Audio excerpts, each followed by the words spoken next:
Hi friends, welcome to Sam institute daily current affairs. September 6, 2022 నాటి current అఫైర్స్ని discuss చేద్దాం. September 6, 2022 నాటి current affairs మనం discuss చేద్దాం. ఇందులో మరి ప్రధాన అంశం, ఒక అంతర్జాతీయ అంశం అనేది మనకు న్యూస్లో ఉంది, ఒక ఇంటర్నేషనల్ అఫైర్. అందులో ఒక అపాయింట్మెంట్, అందులో ఒక నియామకం మనకి ఇంపార్టెన్స్ ఉంది. బ్రిటన్కి నూతన ప్రధానమంత్రిగా, the new prime minister of the బ్రిటన్గా ఎవరు ఎన్నిక కావడం జరిగింది అన్నప్పుడు ఇక్కడ లిజ్ ట్రస్, పూర్తి పేరు వచ్చేసి ఇక్కడ మేరీ ఎలిజబెత్ ట్రస్ అని పిలుస్తాం. మరి ఈమెని లిజ్ ట్రస్గా కూడా పిలుస్తారు. మరి లిజ్ ట్రస్ నియమితులు కావడం జరిగింది, ఎన్నిక కావడం జరిగింది. ఈ యొక్క లిజ్ ట్రస్ బ్రిటన్ నూతన ప్రధానిగా ఎంపికయ్యే క్రమంలో వీరు ఎవరిపైన పోటీపడి గెలవడం జరిగిందంటే భారత సంతతికి చెందినటువంటి రిషి సునాక్ పైన. ఆ దేశ ఆర్థిక మంత్రి గతంలో పనిచేశాడు రిషి సునాక్. ఇతను మన భారత సంతతికి చెందినవారు. అంతేకాకుండా ఇన్ఫోసిస్ సహ వ్యవస్థాపకుడైనటువంటి ఎన్ఆర్ నారాయణమూర్తి అల్లుడుగా కూడా వీరున్నారు రిషి సునాక్. మరి ప్రజెంట్ ఇప్పుడు బ్రిటన్కి నూతన ప్రధానమంత్రిగా నియమితులైనటువంటి లిజ్ ట్రస్ గతంలో వారు ఏ పదవిలో ఉన్నారంటే ఆ దేశ విదేశాంగ మంత్రిగా, ఎక్స్టర్నల్ అఫైర్స్ ఆర్ ఫారిన్ మినిస్టర్గా పనిచేయడం అనేది జరిగింది. 21,000 మెజార్టీతో, అంటే 21,000కు పైగా ఓట్ల మెజార్టీతో రిషి సునాక్ పైన లిజ్ ట్రస్ గెలవడం జరిగింది. మరి లిజ్ ట్రస్ యొక్క ప్రత్యేకత ఏంటి? వీరి యొక్క ప్రత్యేకత ఏంటి అంటే ఇక్కడ లిజ్ ట్రస్ బ్రిటన్కి 3వ మహిళా ప్రధానమంత్రి అండి. 3వ మహిళా ప్రధానమంత్రి. The third women became the prime minister of the Britain. ఎవరంటే వారే లిజ్ ట్రస్ అండి. ఈ నేపథ్యం వెరీ వెరీ ఇంపార్టెంట్ అండి. మరి లిజ్ ట్రస్ బ్రిటన్కు 3వ మహిళా ప్రధాని అయితే మరి మొదటి ఇద్దరుగా ఎవరు పనిచేశారంటే ఫస్ట్ బ్రిటన్కి ప్రధానమంత్రిగా పనిచేసినటువంటి తొలి మహిళ ఎవరంటే మార్గరెట్ థాచర్ అండి. మార్గరెట్ థాచర్ బ్రిటన్కి తొలి మహిళా ప్రధానమంత్రి. తర్వాత బ్రిటన్కి 2వ మహిళా ప్రధానమంత్రిగా పనిచేసిన వారు, బ్రిటన్కి ప్రధానమంత్రిగా పనిచేసినటువంటి 2వ మహిళ, ఆమె పేరు వచ్చేసి తెరీసా మే అండి. తెరీసా మే. ఆ నేపథ్యం తెలుసుకోవాలండి. అంతేకాకుండా మరొక ఇంపార్టెన్స్ మనకు ఉంది ఇక్కడ. అంటే ఇప్పుడు బ్రిటన్కి 3వ మహిళా ప్రధానమంత్రి లిజ్ ట్రస్ వీరు ఏ పార్టీకి చెందినవారంటే కన్జర్వేటివ్ పార్టీకి చెందినవారండి. కన్జర్వేటివ్ పార్టీకి చెందినవారు లిజ్ ట్రస్. ఓకేనా. మరో అంశం ఈ సందర్భంగా గమనించాల్సిన అవసరం ఉంది. లిజ్ ట్రస్ 2010 సంవత్సరం నుండి కూడా ఆమె బ్రిటన్లోని సౌత్ వెస్ట్ నార్ఫక్ నుండి వారు ప్రతినిధిగా, ఒక రిప్రజెంటేటివ్గా, మెంబర్ ఆఫ్ ది పార్లమెంటుగా వాళ్ళు ఎంపిక అవుతున్న విషయం గమనించాల్సిన అవసరం ఉంటుంది. లిజ్ ట్రస్ అక్కడ నుండి ప్రాతినిధ్యం వహిస్తున్నారు, సౌత్ వెస్ట్ నార్ఫక్ నుండి. ఇప్పుడైతే బ్రిటన్కి ప్రస్తుత మరియు 3వ మహిళా ప్రధానమంత్రిగా వారు ఎన్నిక కావడం అనేది జరిగిందండి. కాబట్టి ఆ నేపథ్యం చూసుకోవాల్సిన అవసరం ఉంటుంది. గతంలో లిజ్ ట్రస్ డేవిడ్ క్యామరూన్ ప్రధానమంత్రిగా పనిచేసినప్పుడు కూడా వీరు మంత్రిగా పనిచేయడం జరిగింది. డేవిడ్ క్యామరూన్ ప్రధానిగా ఉన్నప్పుడు బ్రిటన్లో మంత్రిగా పనిచేశారు. అంతేకాకుండా తెరీసా మే ఒక మంత్రిగా ఉన్నప్పుడు కూడా వీరు పనిచేయడం అనేది జరిగింది. అంతేకాకుండా బోరిస్ జాన్సన్ మంత్రివర్గంలో కూడా వీరు పనిచేయడం అనేది జరిగిందండి. ఆ నేపథ్యం చూసుకోవాలి. David Cameron, Teresa May and Boris Johnson. ఇటీవల కాలంలో బ్రిటన్కి వరుసగా ప్రధానమంత్రులుగా పనిచేసిన వారు వీరేనండి. 2016 నుండి డేవిడ్ క్యామరూన్, తర్వాత తెరీసా మే వచ్చారు, తర్వాత బోరిస్ జాన్సన్ వచ్చారు. ఇప్పుడు బ్రిటన్కి 3వ మహిళా ప్రధాని లిజ్ ట్రస్ రావడం జరిగింది. వీళ్ళందరూ కూడా ఏంటంటే 2016 మాకు ఒక ఇంపార్టెంట్ ఇయర్గా ఉంటుంది అక్కడ. కారణం ఏంటంటే బ్రిటన్ అనేది యూరోపియన్ యూనియన్ నుండి వైదొలిగే ప్రక్రియకు ప్రజాభిప్రాయ సేకరణ జరిగినటువంటి సంవత్సరం ఏదంటే అది 2016లో జూన్లో. మరి ఐరోపా సమాఖ్య నుండి, అంటే యూరోపియన్ యూనియన్ సమాఖ్య నుండి బ్రిటన్ వైదొలిగే ప్రక్రియకు ఒక ప్రజాభిప్రాయ సేకరణ జరిగింది. ఈ ప్రజాభిప్రాయ సేకరణలో 51.9% బ్రిటన్ ప్రజలు యూరోపియన్ యూనియన్ నుండి వైదొలిగాలని చెప్పేసి ఓటు అనేది వేయడం జరిగింది. దీన్ని మనం ఏ ప్రక్రియగా పిలుస్తామంటే బ్రెక్సిట్ అంటాం. ఇది చాలాసార్లు కూడా ఎగ్జామ్లో వచ్చింది మై డియర్ ఫ్రెండ్స్. బ్రెక్సిట్ అంటాం. బ్రెక్సిట్ అనగా ఏంటంటే Britain is exit from the European union. Britain అనేది యూరోపియన్ యూనియన్ నుండి లేదా ఐరోపా సమాఖ్య నుండి వైదొలిగే ప్రక్రియను, ప్రాసెస్ని ఏమంటున్నారంటే బ్రెక్సిట్ అని చెప్పేసి అంటాం. Britain is exit from the European union. So ఈ నేపథ్యం గమనించాలి. 2016లో జరిగినటువంటి ప్రక్రియ అనేది 2020 వరకు కొనసాగింది. సో 2020లో సో మరి ఇక్కడ చివరి నెలలో డిసెంబర్లో సో అధికారికంగా యూరోపియన్ యూనియన్ నుండి బ్రిటన్ అనేది వైదొలిగింది. అప్పుడైతే యూరోపియన్ యూనియన్లో మనకు 28 దేశాలు ఉంటే ఇప్పుడు బ్రిటన్ వైదొలగడంతో ప్రజెంట్ అయితే యూరోపియన్ యూనియన్లో ఐరోపా సమాఖ్యలో దేశాల సంఖ్య ఎంతకు చేరిందంటే 27 సభ్య దేశాలకు అనేది చేరడం జరిగిందనమాట. ఇదొక విషయం. కానీ ఇక్కడ డేవిడ్ క్యామరూన్ అంటే బ్రిటన్ అంటే ఏదైతే బ్రెక్సిట్ ఉందో బ్రెక్సిట్ కారణంగా తన పదవిని కోల్పోయిన ప్రధానమంత్రి ఎవరని ఉంటారంటే డేవిడ్ క్యామరూన్. తర్వాత బ్రిటన్కి మరి థెరీసా మే ప్రధానమంత్రి కావడం జరిగింది. తర్వాత Boris Johnson. So Boris Johnson పర్టికులర్గా చూసినట్లయితే ఇక్కడ పార్టీ గేట్ వివాదం, ఈ పార్టీ గేట్ స్కాండల్ ఒక వెలుగులోకి వచ్చింది. అవినీతితో పాటుగా సో కొన్ని సంబంధించినటువంటి ఒక లైంగిక ఆరోపణలు కూడా బోరిస్ జాన్సన్ ఎదుర్కోవడం అనేది జరిగింది. ఆ నేపథ్యంలో తన పదవిని కోల్పోయారు బోరిస్ జాన్సన్. సో మరి పార్టీ గేట్ స్కాండల్ అంటే ఏంటంటే ఈ కోవిడ్-19 లాక్డౌన్ టైంలో తన సంబంధించినటువంటి అధికార నివాస భవనంలో వారు ఒక పార్టీ చేసుకున్నారు, దావత్ చేసుకున్నారు. అది ఒక వివాదాస్పదం కావడం జరిగింది. అంతేకాకుండా దేశ ప్రజలకి పార్లమెంటు క్షమాపణ వేడుకోవడంతో పాటు తను కొన్ని జరిమానా కూడా అతను కట్టడం జరిగింది బోరిస్ జాన్సన్. అయినప్పటికీ కూడా తన పదవిని కోల్పోయాడు బోరిస్ జాన్సన్. కాబట్టి ఇటీవల కాలంలో బ్రిటన్కు వరుసగా ప్రధానమంత్రులు ఎవరు పనిచేశారన్నప్పుడు వీరు అందరూ వార్తల్లో ఉంటారండి. ఎందుకంటే ఒక స్థిరమైనటువంటి ప్రధానమంత్రి పూర్తి కాలం పాటు ఈ మధ్యకాలంలో బ్రిటన్కి ప్రధానమంత్రిగా పనిచేయని ఒక సందర్భం మనకు కనబడుతుంది. 2016 నుండి ఇప్పుడు 2022 వరకు అయితే ఇప్పుడు 4 ప్రధానమంత్రులు ఆ విధంగా మారడం జరిగింది. అంటే 3 ప్రధానమంత్రులు మారి 4వ ప్రధానమంత్రి రావడం జరిగింది. అంటే డేవిడ్ క్యామరూన్, తర్వాత థెరీసా మే, తర్వాత బోరిస్ జాన్సన్, తర్వాత లిజ్ ట్రస్. ఇందులో ఒక ముఖ్యమైన విషయం ఏంటంటే ఈ 4 ప్రధానులలో 2 కూడా మహిళా ప్రధానులు ఉన్నారు, Theresa May and Liz Truss. కాబట్టి ఆ నేపథ్యాన్ని కూడా చూసుకోవాల్సిన అవసరం ఉంది. మొత్తం మీద 3 మహిళా ప్రధానులు, కానీ ఈ మధ్యకాలంలో 2 మహిళా ప్రధానులు అనేది రావడం అనేది జరిగిందండి. ఇంకొక అంశం గమనించాలి. ఇప్పుడున్నటువంటి లిజ్ ట్రస్ ఇప్పుడు నూతన ప్రధానమంత్రి అయింది బ్రిటన్కి. కానీ ఈమెకు ఎంతో సవాలుతో కూడినటువంటి ఆర్థిక వ్యవస్థ, ఎంతో సవాలుతో కూడుకుంది. ఆర్థిక వ్యవస్థ మందగమనం అనేది బ్రిటన్లో జరుగుతుంది. మరి బ్రిటన్కి అమెరికా మధ్య ఉన్నటువంటి ఒక మిత్రత్వంతో పాటుగా ఒక ఫ్రెండ్షిప్తో పాటుగా ఇక్కడ రష్యా బ్రిటన్ రష్యా పైన చేసినటువంటి ఆక్షన్లు కానివ్వండి, ఈ రష్యా ఉక్రెయిన్ సంక్షోభం కానివ్వండి, సో బ్రిటన్ కానీ ఆర్థిక వ్యవస్థకు ఒక గొడ్డలు పెట్టిగా అయిన పరిస్థితి మనకు కనబడుతుంది. ఈ మధ్యలో మనం 3 డేస్ బ్యాక్ మనం చూసాం ఏంటంటే ప్రపంచంలో అతిపెద్ద ఆర్థిక వ్యవస్థ అనేది మనకు IMF వాళ్ళు ఒక రిపోర్ట్ ఇచ్చారు. The biggest economies in the world అనే పేరుతో ఇంటర్నేషనల్ మానిటరీ ఫండ్ వాళ్ళు ఇచ్చిన ఒక నివేదికలో ఏం తెలుస్తుందంటే ఇప్పుడు మనం ప్రపంచంలో యాక్చువల్గా 6వ అతిపెద్ద ఆర్థిక వ్యవస్థ ఉండేది. 5వ అతిపెద్ద ఆర్థిక వ్యవస్థ బ్రిటన్ ఉండింది. ఆ బ్రిటన్ యొక్క స్థానాన్ని మన భారతదేశం మీరు అధిగమించి మనం ఇప్పుడు అంటే బ్రిటన్ని మనం వెనక్కి నెట్టేసి ఇప్పుడు ప్రపంచంలో మన భారతదేశం 5వ అతిపెద్ద ఆర్థిక వ్యవస్థ కావడం జరిగింది. అంటే బ్రిటన్ ఇప్పుడు 6వ స్థానంలోకి వచ్చింది అతిపెద్ద ఆర్థిక వ్యవస్థలు. మరి అలాంటి ఆర్థిక వ్యవస్థని మరి దారిలో పెట్టాల్సినటువంటి విషయం చూసుకోవాల్సింది ఇప్పుడు కొత్తగా వచ్చిన ప్రధానమంత్రి. కాబట్టి ఇది ఒక సవాళ్లతో కూడినటువంటి పదవిగా మనం చెప్పుకోవాల్సిన అవసరం ఇప్పుడు చెప్పవచ్చు అనమాట, ఇది లిజ్ ట్రస్ విషయంలో. కాబట్టి ఈ నేపథ్యాన్ని మనం చూసుకోవాలండి. లిజ్ ట్రస్ సో మరి ఏ దేశానికి మన ప్రధానమంత్రి కావడం జరిగింది, ఎన్నో మహిళా ప్రధానమంత్రి, ఏ పార్టీకి చెందినవారు, ఎక్కడి నుంచి గెలిచారు, లాంటి అంశాలు మనం చూసుకోవాల్సిన అవసరం అనేది ఉంది. అంతేకాకుండా బ్రిటన్ ప్రధానమంత్రి యొక్క అధికార నివాస భవనాన్ని మనం ఏమని పిలుస్తాం? మరి బ్రిటన్ ప్రధానమంత్రి యొక్క అధికార నివాస భవనాన్ని మనం ఏమని పిలుస్తామంటే 10 డౌనింగ్ స్ట్రీట్ అని పిలుస్తాం. అనేది 10 Downing Street is the official residency of the Britain prime minister. And England రాణి ఉంటుంది అక్కడే లండన్లో. మరి ఇంగ్లాండ్ రాణి యొక్క అధికార నివాస భవనాన్ని అయితే మనం ఇక్కడ బకింగ్హామ్ ప్యాలెస్ అంటామండి. ఇంగ్లాండ్ రాణి అధికార నివాస భవనాన్ని బకింగ్హామ్ ప్యాలెస్గా పిలుస్తామండి.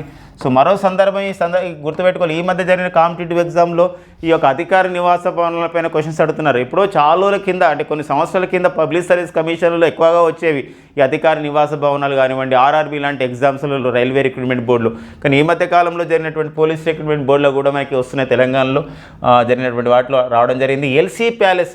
సో మరి ఎల్సీ ప్యాలెస్ అనేది ఎల్సీ ప్యాలెస్ అనేది ఏ దేశ అధ్యక్షుని యొక్క అధికార నివాస భవనంగా అడగడం జరిగింది. ఫ్రాన్స్ దేశ అధ్యక్షుడి యొక్క అధికార నివాస భవనంగా ఎల్సీ ప్యాలెస్ ఉందండి. ఎందుకోసం అడగడానికి ఉందంటే ఇక్కడ ఫ్రాన్స్కి మనకి ఇమాన్యుయల్ మేక్రాన్ అధ్యక్షుడిగా ఉన్నాడు. ఫ్రాన్స్కి ఇటీవల కాలంలో రెండవ మహిళా అంటే ఫ్రాన్స్కి ప్రధానమంత్రిగా నియమితులైన రెండవ మహిళ అక్కడ రావడం జరిగింది. ఆమె పేరే ఎలిజబెత్ బ్రాన్. ఆ నేపథ్యంలో అడుగుతున్న సందర్భం మనకి ఇక్కడ చూడొచ్చు అనమాట. ఇంకా ఇలాంటి విషయాలు మనం చూస్తే ఇప్పుడు బ్లూ హౌస్ అని చెప్పేసి అంటాం. మరి బ్లూ హౌస్ అనేది ఏ దేశ అధ్యక్షుడి యొక్క నివాస భవనంగా ఉంది అంటే దక్షిణ కొరియా అండి. దక్షిణ కొరియా యొక్క అధ్యక్షుడి యొక్క నివాస భవనం ఏదండి బ్లూ హౌస్గా మనం పిలుస్తాం. టెంపుల్ ట్రీస్, మరి టెంపుల్ ట్రీస్ అనేది ఏ దేశ ప్రధాని యొక్క అధికార నివాస భవనం అంటే అది వచ్చేసి మనకి శ్రీలంక ప్రధానమంత్రి యొక్క అధికార నివాస భవనమే టెంపుల్ ట్రీస్. ఆ నేపథ్యాన్ని కూడా చూసుకోవాల్సిన అవసరం ఉందండి. నెక్స్ట్ కరెంట్ అఫైర్ చూద్దాం. నెక్స్ట్ వచ్చేసి మనకి జోనల్ కౌన్సిల్. మరి 1956 సంవత్సరంలో రాష్ట్రాల పునర్వ్యవస్థీకరణ జరుగుతున్న సందర్భంలో అప్పటి మన భారత ప్రధాని జవహర్లాల్ నెహ్రూ చేసినటువంటి ఒక సూచనే ఈ యొక్క జోనల్ కౌన్సిల్ రూపంలో ఉంది. ఈ జోనల్ కౌన్సిల్ అనేది మొత్తం 5 జోనల్ కౌన్సిల్స్ అనేవి ఉంటాయి. సో ఈ 5 జోనల్ కౌన్సిల్లోకి రాని రాష్ట్రాలంటే అవి గమనించాలి, అవి ఈశాన్య రాష్ట్రాలకు సపరేట్గా నార్త్ ఈస్టర్న్ కౌన్సిల్ అనేది ఉంది. సో జోనల్ కౌన్సిల్ అయితే 5 ఉన్నాయి. సో ఇందులో మరి దక్షిణ జోనల్ కౌన్సిల్ ఈ మధ్యలో మనం చూసాం. సెంట్రల్ జోనల్ కౌన్సిల్ యొక్క సమావేశం అయితే 23వ సెంట్రల్ జోనల్ కౌన్సిల్ సమావేశం అయితే మనకి మధ్యప్రదేశ్లో రాజధాని భోపాల్లో జరిగింది. మరి ఇప్పుడు 30వ దక్షిణ జోనల్ కౌన్సిల్ సమావేశం 30th southern zonal council meeting ఈ మధ్య కాలంలో సెప్టెంబర్లోనే. సో ఈ మధ్య కాలంలో సెప్టెంబర్ 4, 2022 ఎక్కడ జరిగింది అన్నప్పుడు ఇది తిరువనంతపురంలో జరిగింది. కేరళ రాజధాని తిరువనంతపురంలో జరిగింది. సో ఫ్రెండ్స్ గమనించండి, జోనల్ కౌన్సిల్ సమావేశాలు అనేది ఏ మంత్రిత్వ శాఖ ఆధ్వర్యంలో నడుస్తాయి, ఏ మంత్రి దీనికి నేతృత్వం వహిస్తాడు జరుగుతుందంటే కేంద్ర హోంశాఖ. ఎవరండి? కేంద్ర హోంశాఖ దీనికి నేతృత్వం వహిస్తారు. కేంద్ర హోంశాఖ మంత్రి దీనికి నేతృత్వం వహిస్తారు. ప్రజెంట్ ఏంది మన కేంద్ర హోంశాఖ మంత్రి, కేంద్ర సహకార శాఖ మంత్రిగా పనిచేస్తున్న వారు ఎవరండి? అమిత్ షా. సో దీనికి నేతృత్వం వహించడం జరిగింది ఈ సమావేశానికి. మరి ఈ సమావేశంలో అంటే దక్షిణ జోనల్ కౌన్సిల్లో మరి ఏ రాష్ట్రాలు ఉంటాయంటే ఇక్కడ ఆంధ్రప్రదేశ్, తెలంగాణ రాష్ట్రాలతో పాటుగా కర్ణాటక, కేరళ, తమిళనాడు రాష్ట్రాలు, పుదుచ్చేరి, అండమాన్ నికోబార్ దీవులు మరియు లక్షద్వీప్. సో 3 కేంద్రపాలిత ప్రాంతాలతో పాటుగా సో మనకి ఇక్కడ గమనించినట్లయితే 5 రాష్ట్రాలు ఇందులో పాల్గొంటాయి. అయితే ఇక్కడ గమనించిన విషయం ఏంటంటే పుదుచ్చేరి, అండమాన్ నికోబార్ ఐలాండ్స్ అండ్ లక్షద్వీప్ నుండి ఆయా ప్రాంతాల లెఫ్టినెంట్ గవర్నర్స్, అడ్మినిస్ట్రేటర్స్ రావడం జరిగింది. సో ఇక్కడ కర్ణాటక, కేరళ, తమిళనాడు ముఖ్యమంత్రులు హాజరయ్యారు. కర్ణాటక ముఖ్యమంత్రి బసవరాజ బొమ్మాయి, కేరళ ముఖ్యమంత్రి పినరాయి విజయన్, తమిళనాడు ముఖ్యమంత్రి ఎంకే స్టాలిన్ హాజరయ్యారు. మరి ఆంధ్రప్రదేశ్, తెలంగాణ నుండి సో మనకి రాష్ట్రాల ప్రభుత్వ ప్రధాన కార్యదర్శులు ఈ సమావేశానికి హాజరు కావడం జరిగింది. మొత్తం ఒక 26 అంశాలపైన డిస్కస్ చేశారు. ఎందుకు ఈ జోనల్ కౌన్సిల్ జరుగుతుందంటే జోనల్ కౌన్సిల్స్ మీటింగ్ యొక్క విషయం ఏంటంటే స్టేట్స్ అండ్ సెంటర్ మధ్య అంటే రాష్ట్రాలు కేంద్ర ప్రభుత్వం మధ్య ఉన్నటువంటి ఏదైనా విషయాలు ఉన్నప్పుడు, తగాదాలు ఉన్నప్పుడు పరిష్కరించుకోవడం, సమస్యలు ఉన్నప్పుడు డిస్ప్యూట్స్ ఉన్నప్పుడు సాల్వ్ చేసుకోవడం, అంతేకాకుండా ఇంటర్ స్టేట్ అంటే రాష్ట్రాల మధ్య ఉన్నటువంటి డిస్ప్యూట్స్ని కూడా సో సమస్యలను కానివ్వండి వాటిని కూడా సాధించుకోవడం. మొత్తం 26 అంశాలపైన ఇందులో చర్చిస్తే 9 అంశాలపైన ఒక పరిష్కార మార్గం అనేది ఈ దక్షిణ జోనల్ కౌన్సిల్ మీటింగ్ సెప్టెంబర్ 2022లో జరిగినటువంటి మీటింగ్లో కేరళలోని తిరువనంతపురంలో జరిగిన మీటింగ్లో రావడం అనేది పరిష్కారం కావడం అనేది జరిగింది. మొత్తం 26 అంశాలకు గాను 9 అంశాలు అనేది ఇక్కడ పరిష్కారం అనేది అయినట్టు ప్రకటించుకోవడం జరిగిందండి. Very important friends. గతంలో అయితే మనకైతే సదరన్ జోనల్ కౌన్సిల్ మీటింగ్ ఒకసారి తిరుపతిలో కూడా జరిగిన సందర్భం మనకు ఉంది. సో మరి ఇదైతే 30వ దక్షిణ మరి జోనల్ కౌన్సిల్ మీటింగ్ అయితే తిరువనంతపురం, కేరళ రాజధాని తిరువనంతపురంలో జరిగింది. మన కేరళ న్యూస్లో ఉంది మై డియర్ ఫ్రెండ్స్. ఎందుకోసం అంటే కేరళ మాజీ మంత్రి, కేరళ మాజీ ఆరోగ్య శాఖ మంత్రి, ప్రజెంట్ కేరళ ఆమె శాసనసభలో ఎమ్మెల్యేగా పనిచేస్తున్నారు. గతంలో ఆరోగ్య శాఖ మంత్రిగా పనిచేశారు. సో విప్గా పనిచేస్తున్నటువంటి కేకే శైలజ గారికి సో గుర్తింపు వచ్చింది. అంటే గతంలో ఆమెకు ఎన్నో అవార్డులు వచ్చాయి. ఐక్యరాజ్యసమితి ప్రజాసేవ అవార్డుతో పాటు ఎన్నో అవార్డ్స్ వచ్చాయి.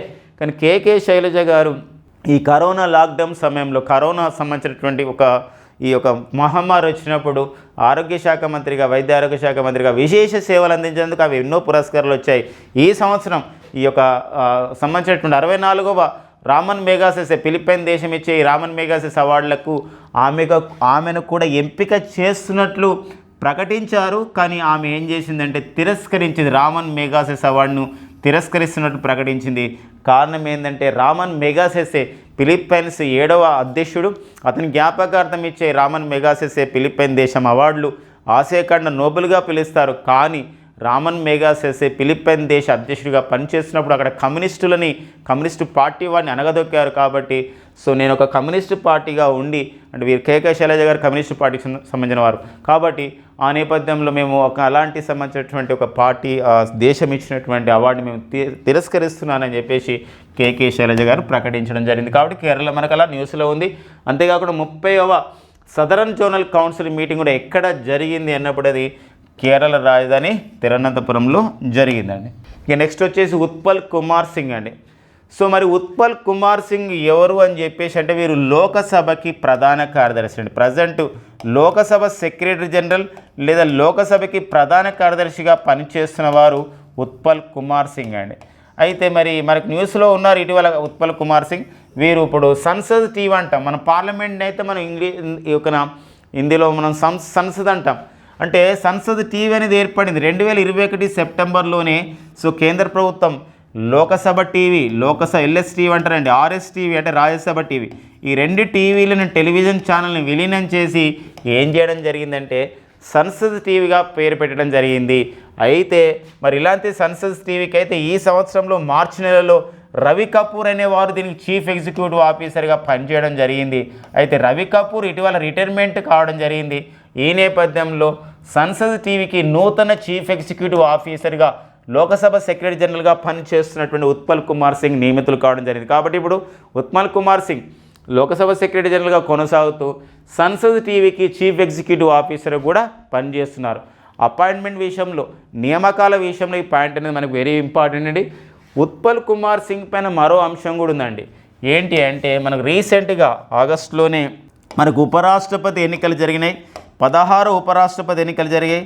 ఈ 16 ఉపరాష్ట్రపతి ఎన్నికల్లో 14 ఉపరాష్ట్రపతిగా జగదీప్ ధన్కడ్ గెలిచాడు మార్గరెట్ అలోపైన. ఈ నేపథ్యంలో ఈ 2022 ఉపరాష్ట్రపతి ఎన్నికలకి ఎన్నికల రిటర్నింగ్ అధికారిగా ఎవరు పనిచేయడం జరిగింది రిటర్నింగ్ అధికారిగా అంటే సో వాళ్ళే ఉత్పల్ కుమార్ సింగ్. ఎవరండి? ఉత్పల్ కుమార్ సింగ్ పనిచేయడం జరిగింది. అదే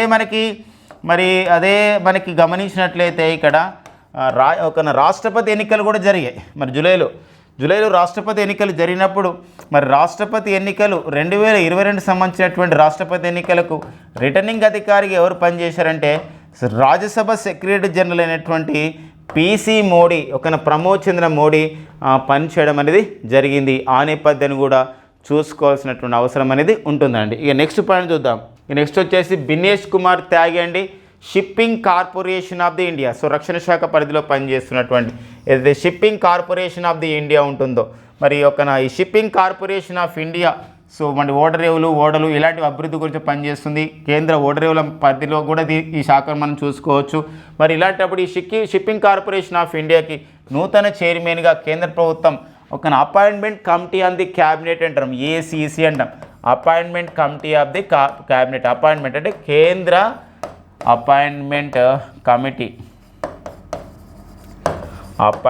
కమిటీ ఆన్ క్యాబినెట్ అని చెప్పేసి అంటామండి. కేంద్ర నియామకాల కమిటీ, ఇందులో ప్రధానమంత్రితో పాటు ఆ శాఖలకు సంబంధించినటువంటి మంత్రులు ఉంటారు వాళ్ళు.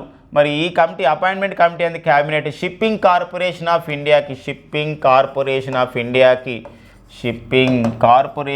ఇండియాకి నూతన చైర్మన్గా ఎవరిని నియమించారంటే సో ఇక్కడ బినేష్ కుమార్ త్యాగిని నియమించుకోవడం జరిగింది. సో ఇది ఒక అపాయింట్మెంట్గా గుర్తుపెట్టుకోవాలండి. ఎన్జిటి అండి. సో మరి నేషనల్ గ్రీన్ ట్రిబ్యునల్ ఇటీవల కాలంలో పశ్చిమ బెంగాల్ రాష్ట్ర ప్రభుత్వానికి అక్కడ సమర్థవంతమైనటువంటి పశ్చిమ బెంగాల్ రాష్ట్ర ప్రభుత్వం సమర్థవంతమైనటువంటి వ్యర్థ పదార్థాలు, సాలిడ్ వేస్ట్ కానివ్వండి, ఇవన్నీ కూడా సరైనటువంటి వ్యర్థ పదార్థాల నిర్వహణ లేదు. ఇవన్నీ కూడా కాలుష్యానికి కారణమవుతున్నాయి. కాబట్టి మీరు సరైన చర్యలు చేపట్టడం లేదు కాబట్టి మీకు 3,500 కోట్ల జరిమానాను విధిస్తున్నట్లు జాతీయ హరిత tribunal, national Green tribunal so ఈరోజు ప్రకటించడం అనేది జరిగిందండి. ఇది ఒక వెరీ వెరీ ఇంపార్టెంట్. ఇటీవల కాలంలో సమర్థవంతమైనటువంటి కాలుష్యక పదార్థాలని సమర్థవంతమైన నిర్వహణ చేయడం లేదు అనే ఉద్దేశంతో ఏ రాష్ట్ర ప్రభుత్వానికి జాతీయ హరిత ట్రిబ్యునల్, ఎన్జిటి అంటే ఏంటండి, జాతీయ హరిత ట్రిబ్యునల్ జరిమానాను విధించింది. 3,500 కోట్ల జరిమానాను విధించిందంటే అది ఏ రాష్ట్రానికంటే ఇది ఒక పశ్చిమ బెంగాల్ రాష్ట్రానికండి. ఎన్జిటి, నేషనల్ గ్రీన్ ట్రిబ్యునల్ 2010లో ఏర్పాటు చేయబడినటువంటి సంస్థకి ప్రజెంట్ అయితే చైర్పర్సన్గా జస్టిస్ ఆదర్శ కుమార్ గోయల్ అనేవారు పనిచేస్తున్నారండి. ఆ నేపథ్యం కూడా చూసుకోవాల్సిన అవసరం ఉంటుందండి. ఇక నెక్స్ట్ చూద్దామండి. నెక్స్ట్ వచ్చేసి మనకు డార్క్ స్కై రిజర్వ్ అని చెప్పేసి అంటాం. అంటే జనరల్గా మనకు తెలుసు ఫ్రెండ్స్, మీ అందరూ కూడా తెలుసు, మనకి వన్యప్రాణి సంరక్షణ కేంద్రాలు ఉంటాయి, జీవ అభయారణ్య ప్రాంతాలు అని చెప్పేసి అంటాం, టైగర్ రిజర్వ్స్ ఉంటాయి, బయోస్పియర్స్ ఉంటాయి, రామ్సార్ సైట్స్, ఇవన్నీ కూడా పర్యావరణ సంబంధించిన అంశాలు ఉంటాయి ఇవన్నీ కూడా. అదేవిధంగా ఇక్కడ గమనించినట్లయితే ఇక్కడ ఏవైతే మనకి ఇక్కడ పర్టికులర్ మంచు ప్రాంతం ఉందో, ఎక్కడైతే ఐస్ ఎక్క ఉందో ఆ మంచు ప్రాంతం ఉందో ఇలాంటి ప్రాంతాలలో ఒక రిజర్వ్స్ని ఏర్పాటు చేసాం. అంటే ఇక్కడ సముద్ర మట్టానికి ఎత్తైన ప్రాంతంలో మంచున్న ప్రాంతంలో ఏం చేయడం, అక్కడ ఒక సంబంధించినటువంటి అభయారణ్య ప్రాంతాన్ని ఏర్పాటు చేస్తున్నారు. భారతదేశంలో ఫస్ట్ అదే డార్క్ స్కై రిజర్వ్. ఈ డార్క్ స్కై రిజర్వ్ని అయితే లడఖ్లో ఏర్పాటు చేస్తున్నారు. లడఖ్లోని హెల్లీ అనే ప్రాంతంలో ఏర్పాటు చేస్తున్నారు. భారతదేశంలో మంచు ప్రాంతంలో, మంచు ఎక్కువ ఉన్న ప్రాంతంలో లడఖ్లో సో డార్క్ స్కై రిజర్వ్ని ఏర్పాటు చేస్తున్నట్లు కేంద్ర శాస్త్ర సాంకేతిక పరిజ్ఞానం శాఖ మంత్రి డాక్టర్ జితేంద్ర సింగ్ ప్రకటించడం అనేది జరిగింది. కాబట్టి డార్క్ స్కై రిజర్వ్ అనేది ఎక్కడే కలదు, దాని యొక్క ఉద్దేశం ఏంది అనేది అన్నప్పుడు ఇక్కడ లడఖ్లో ఏర్పాటు చేశారు. ఇక్కడ ఆ డార్క్ స్కై ప్రాంతం అనేది రిజర్వ్ అనేది ఎక్కడ ఏర్పాటు చేస్తున్నారు, లడఖ్లో ఏర్పాటు చేస్తున్నారు. ఇది పరిశోధనాత్మకంగా ఉంటుంది, జంతుజాలాన్ని కాపాడుకోవడం, అంతేకాకుండా ఆస్ట్రానమికల్ సంబంధించిన పరిశోధన చేయడానికి, అంటే ఖగోళ శాస్త్ర పరిశోధనకు కూడా ఈ రిజర్వ్స్ అనేది ఉపయోగపడతాయని చెప్పొచ్చు అన్నమాట. సో లడఖ్ అంటున్నాం కాబట్టి లడఖ్ రాజధాని వచ్చేసేదండి లేహ్. అండ్ లడఖ్ అయితే ప్రజెంట్ లెఫ్టినెంట్ గవర్నర్గా పనిచేసిన వారు ఎవరండి, ఆర్కే మాథుర్ అనేవారు లడఖ్కి లెఫ్టినెంట్ గవర్నర్గా పనిచేస్తున్నారండి. ఇక నెక్స్ట్ వచ్చేసి ప్రదీప్ నేగి. ఎవరండి మనకి ప్రదీప్ నేగి అంటే ఒక ఉపాధ్యాయుడు, ఒక టీచర్. ఇతను ఒక ఉత్తరాఖండ్ రాష్ట్రానికి చెందినవారండి, ఉత్తరాఖండ్ రాష్ట్రానికి చెందినటువంటి ఒక టీచర్ అండి.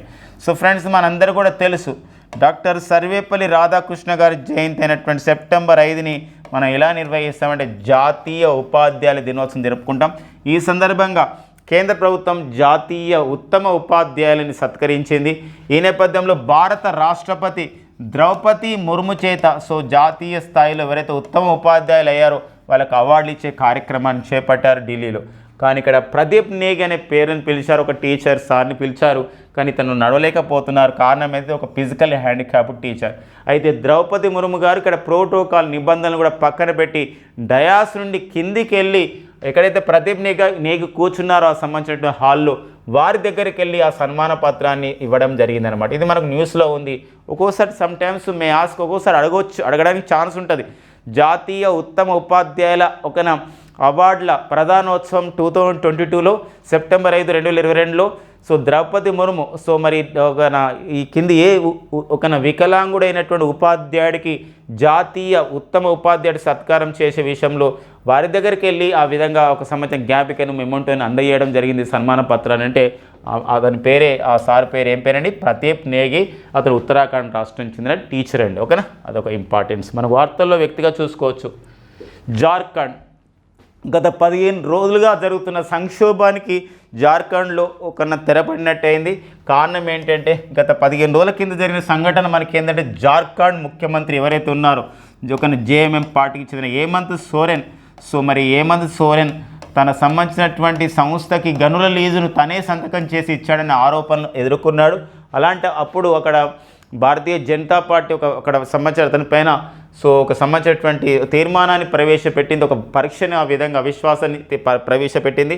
అయితే 80 మంది సభ్యులు ఉన్నటువంటి జార్ఖండ్ ఎమ్మెల్యేలు ఈ జార్ఖండ్ ముక్తి మోర్చా పార్టీకి చెందిన హేమంత్ సోరెన్కి కాంగ్రెస్తో పాటు మరికొంత ఇండిపెండెన్స్ పార్టీ వాళ్ళు మొత్తం 48 మంది సో హేమంత్ సోరెన్కి అనుకూలంగా ఓటేయడం జరిగింది. సో మొత్తానికి అయితే హేమంత్ సోరెన్ ఈ సంబంధించిన పరీక్షలు అనేది నెగ్గడం జరిగి సో ఇప్పుడు జార్ఖండ్కి ఒక రాజకీయ సంక్షోభాన్ని తెరపడినట్టు అయిందన్నమాట. కాబట్టి ఇది జార్ఖండ్ మనకు న్యూస్లో ఉంది. జార్ఖండ్ రాజధాని రాంచీ. జార్ఖండ్ యొక్క పార్లమెంట్ పేరు జార్ఖండ్ యొక్క ప్రజెంట్ గవర్నర్గా ఎవరు పనిచేస్తున్నారు?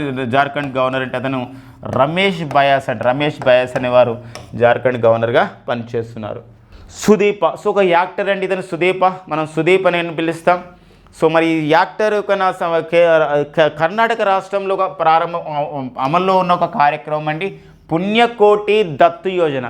ఏంటి పుణ్యకోటి దత్తు యోజన అంటే కర్ణాటక రాష్ట్రంలో ఈ ఆవుల సంఖ్యను పెంచాలి, ఆవులని ఒక సంబంధించినటువంటి ఆవులని కౌసుని డొనేట్ చేసుకోవడం అంటే దత్తత తీసుకోవడం లేదా ఇవ్వడం, దాన్ని రక్షించడం, అంతేకాకుండా ఆవుల సంఖ్యను పెంచడం, పశు సంపదను పెంచడం అనే ఒక ప్రధాన ఉద్దేశంతో పుణ్యకోటి దత్త యోజన అనే కార్యక్రమాన్ని కర్ణాటక రాష్ట్రం ప్రారంభించింది. కాబట్టి ఆవుల యొక్క ప్రాముఖ్యత, ఆవులని దత్తత తీసుకోవడం, ఆవులను పెంచడం అనే ప్రాముఖ్యత గురించి ఒక ప్రచారం చేసుకోవడానికి కార్యక్రమ ఉద్దేశాన్ని ప్రజల్లోకి తీసుకెళ్లడానికి పుణ్యకోటి దత్తు యోజన కార్యక్రమానికి ప్రచారకర్తగా కర్ణాటక రాష్ట్రం ఏ యాక్టర్ని నియమించింది అన్నప్పుడు సుదీపని నియమించడం జరిగింది. కాబట్టి ఈ ఇటీవల కాలంలో కేంద్ర రాష్ట్ర ప్రభుత్వ కార్యక్రమాలపైన బిడ్స్ వచ్చాడు. ఈ మధ్య కాలంలో ఏపీపీఎస్ జరిగినటువంటి వాటిల్లో ఇటీవల కాలంలో కాశీ యాత్ర అనే కార్యక్రమాన్ని ఏ రాష్ట్రం ప్రారంభించింది అన్నప్పుడు అది కర్ణాటక రాష్ట్రం అనేది ప్రారంభించింది. కాశీ యాత్రకి వృద్ధులను తీసుకెళ్ళి అక్కడ ఉన్నటువంటి ఒక వారసత్వాన్ని, అక్కడ ఉన్నటువంటి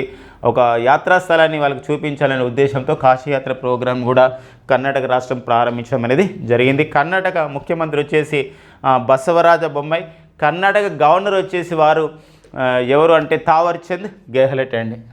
ఇక నెక్స్ట్ వచ్చేసి మనకు ఒక పుస్తకాలు రచయితల న్యూస్లో ఉందండి. ఉపేంద్ర కౌల్ మన దేశంలో పేరొందినటువంటి ఒక కార్డియాలజిస్ట్ అంటే గుండె వ్యాధి చికిత్స నిపుణుడు.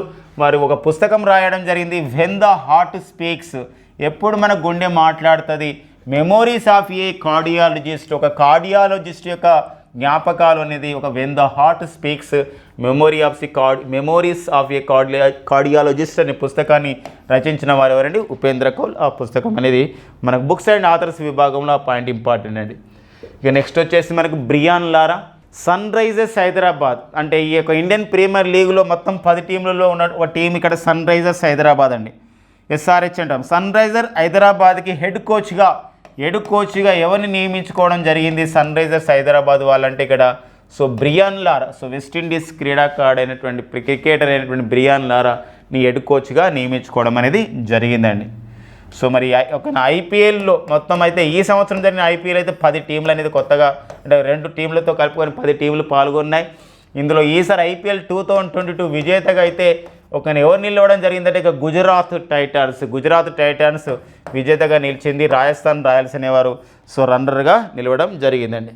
ఇక డచ్ అంటే నెదర్లాండ్స్, మరి డచ్లో జరిగినటువంటి ఫార్ములా 1 గ్రాండ్ ప్రిక్స్ అంటే ఫార్ములా 1 కార్ రేసింగ్లో 2022లో మరి మ్యాక్స్ వెర్స్టప్పన్ గెలవడం జరిగిందండి. మ్యాక్స్ వెర్స్టప్పన్ ఈ సంవత్సరంలో మొత్తం 15 టోర్నమెంట్లో పాల్గొంటే 10 టోర్నమెంట్లలో కూడా అతనే ఫార్ములా 1 విజేతగా నిలిచాడు మ్యాక్స్ వెర్స్టప్పన్. ఇతను రెడ్ బుల్ డ్రైవర్ అండి. 2వ స్థానంలో ఎవరు నిలిచారంటే జార్జ్ రస్సెల్, ఇతను మెర్సిడెస్ అనే సంస్థ తరపున కార్ డ్రైవర్. అండ్ థర్డ్ ప్లేస్లో ఎవరు ఉన్నారంటే చార్లెస్ లెక్లర్క్, ఇతను ఫెరారీ కార్ డ్రైవర్ అండి. సో మనకి ఏ సంస్థకు ప్రాతినిధ్యం వహిస్తున్నారు, వారి పేరేంటి, ఇలాంటి సంబంధించిన విజేతలు ఇంపార్టెన్స్గా ఉంటాయండి. ఇక నెక్స్ట్ వచ్చేసి మనకి జాతీయ క్రీడలు నేషనల్ గేమ్స్ అండి. మరి నేషనల్ గేమ్స్ సో ఈసారి ప్రత్యేకత అంటే 35వ జాతీయ క్రీడలు అయితే మనం లాస్ట్ కేరళలో జరిగిన 2015లో మళ్ళీ మనకి జాతీయ క్రీడలు జరగడానికి చాలా టైం పట్టింది. 36వ జాతీయ క్రీడలు ఈ సంవత్సరం ఈ నెలలోనే సెప్టెంబర్ 29 నుండి అక్టోబర్ 12, 2022లో సో ఇది మన గుజరాత్లో జరుగుతున్నాయి. గుజరాత్లో ప్రధానంగా 6 వేదికలపైన 6 నగరాల్లో జరుగుతున్నాయండి. 6 నగరాలు. సో 6 నగరాల్లో అహ్మదాబాద్, గాంధీనగర్, సూరత్, వడోదర, రాజ్కోట్, భావనగర్. సో ఈ 3 ప్రాంతాలు జరుగుతున్నాయి. దీనికి సంబంధించినటువంటి 36వ జాతీయ క్రీడలకు సంబంధించినటువంటి ఒక లోగోని తర్వాత ఒక సాంగ్ని కేంద్ర హోంశాఖ మంత్రి సహకార శాఖ మంత్రి అయినటువంటి అమిత్ షా అహ్మదాబాద్లోని ట్రాన్స్ స్టేడియాలో, అహ్మదాబాద్లో నరేంద్ర మోడీ స్టేడియం ఉంటుంది, ట్రాన్స్ స్టేడియం మరో స్టేడియం ఉంది, ఆ స్టేడియంలో దీన్ని ప్రారంభించడం జరిగింది. మరి ఒక సవజ్ 36వ జాతీయ క్రీడల యొక్క లోగో ఏంటి? మస్కట్ అంటారండి. ఆ గుర్తు ఏంటి అంటే సవజ్ అంటే ఒక కబ్బు. సో కబ్బు అంటాం, ఇక్కడ సంబంధించిన ఒక పులిపిల్లగా చెప్తామండి కబ్బు. ఒక కబ్బుని ఆ విధంగా పెట్టడం జరిగింది సవజ్. అండ్ దీని ఒక థీమ్ సాంగ్ ఏంటంటే 36వ జాతీయ క్రీడల యొక్క సాంగ్ ఏక్ భారత్ శ్రేష్ఠ భారత్ అనే ఒక మీనింగ్ వచ్చే విధంగా ఒక యాంథమ్ని, ఒక గీతాన్ని కూడా ఆవిష్కరించడం అనేది జరిగింది. ఇది 36వ జాతీయ క్రీడలు 2022లో ఏ రాష్ట్రం నిర్వహిస్తుంది అన్నప్పుడు గుజరాత్ ఎన్ని వేదికలపై నిర్వహిస్తుంటే 6 వేదికలు. మస్కట్ మరియు ఆ సంబంధించిన సాంగ్స్ మనకి ఇక్కడ యాంథమ్స్ అంటామండి. ఆ గీతం అనేది ఇక్కడ ఇంపార్టెన్స్గా చూసుకోవాల్సిన అవసరం ఉంది. సో గుజరాత్ ముఖ్యమంత్రి అయితే మనకి భూపేంద్ర రజనీకాంత్ భాయ్ పటేల్. అండ్ ఒకనా ఆచార్య దేవ్వ్రత్ అనేవారు గుజరాత్ గవర్నర్గా పనిచేస్తున్నారు. ప్రజెంట్ అయితే కేంద్ర క్రీడల శాఖ మంత్రిగా, సమాచార ప్రసార శాఖ మంత్రిగా పనిచేస్తున్నవారు అనురాగ్ ఠాకూర్ అండి. ఫ్రెండ్స్, ఇవ్వండి మనకి సెప్టెంబర్ 6, 2022 ఉన్న ముఖ్యమైన ఎగ్జామ్ ఓరియంటెడ్ కరెంట్ అఫైర్స్ అండి. Thank you friends and all the best.